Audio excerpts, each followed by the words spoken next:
তো hello friends, welcome to my channel cricket with Roy. তো বিশ্ব চ্যাম্পিয়ন ভারতের থেকে বিশ্বকাপের ট্রফি ফিরিয়ে নিল আইসিসি।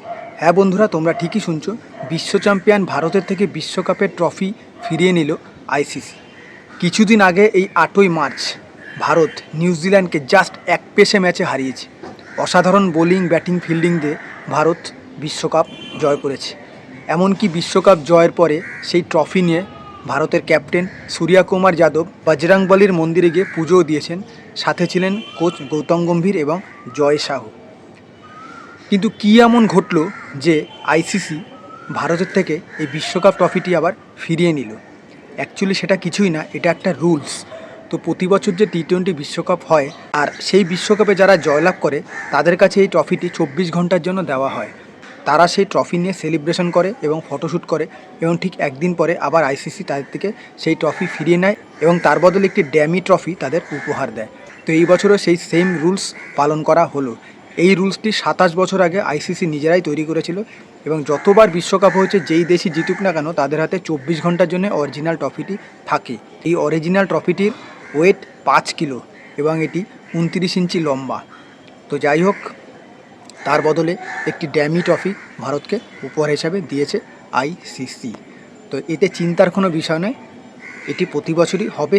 রুলস 27 বছর ধরে চলে আসছে। তো এবার আসি আইপিএল নিয়ে। তো অনেক তো বিশ্বকাপ হলো, এবার সামনে আসছে আইপিএল। তো বন্ধুরা, তোমাদের মনে হয়তো প্রশ্ন জাগছে যে আইপিএল কবে থেকে শুরু। তো লেটেস্ট আপডেট এসছে, আইপিএল শুরু হওয়ার কথা ছিল মার্চ মাসের 26 তারিখ, কিন্তু না, সেটা শুরু হচ্ছে মার্চের 28 তারিখ থেকে। প্রথম ম্যাচ কারা খেলতে পারে?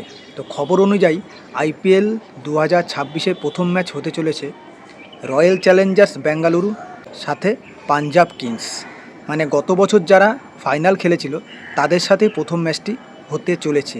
কোথায় হবে ম্যাচটা? এটা একটা বড় প্রশ্ন। তো উদ্বোধনী ম্যাচ হতে চলেছে বেঙ্গালুরুর চিন্নাস্বামী স্টেডিয়ামে। তো চিন্নাস্বামী স্টেডিয়ামে এবছর টোটাল 5টা ভাইটাল ম্যাচ দেওয়া হয়েছে। তো উদ্বোধনী ম্যাচ তো আছেই, সাথে রয়েছে প্লে অফের একটি ম্যাচ, এবং ফাইনাল ম্যাচও এই মাঠেই অনুষ্ঠিত হতে চলেছে। তো আইপিএল সংক্রান্ত তোমাদের যা আপডেট সেটা আপাতত দিলাম। এবার নেক্সট আমার ভিডিও থাকবে কেকেআরকে নিয়ে। তো আমি কলকাতায় যেহেতু থাকি তাই কেকেআরকেই সাপোর্ট করি। তো যাই হোক, নেক্সট ভিডিও আমি কেকেআরকে নিয়ে বানাতে চলেছি। তোমরা সাথে থেকো, পাশে থেকো, যেভাবে আমাকে সাপোর্ট করে গিয়েছো সেইভাবে আমাকে সাপোর্ট করো। তো দেখা হবে আবার নেক্সট ভিডিওতে। ততক্ষণ সুস্থ থাকবেন, ভালো থাকবেন, ধন্যবাদ।